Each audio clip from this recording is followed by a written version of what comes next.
गोष्टीचे नाव आहे लोभी कुत्रा. एका गावात एक कुत्रा राहत होता. एके दिवशी त्याला रस्त्यावर एक हाडाचा तुकडा सापडला. तो खूप आनंदी झाला. तो तुकडा तोंडात धरून तो नदीकाठी गेला. पुलावरून जाताना त्याने पाण्यात पाहिलं. पाण्यात त्याला त्याचं प्रतिबिंब दिसलं. त्याला वाटलं दुसरा कुत्रा आहे आणि त्याच्या तोंडात मोठा हाडाचा तुकडा आहे.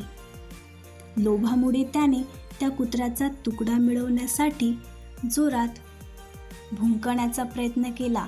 तोंड उघडलं आणि त्याचा स्वतःचा तुकडा पाण्यात पडला. शेवटी लोभामुळे त्याचा तुकडाही गेला आणि तो उपाशी राहिला.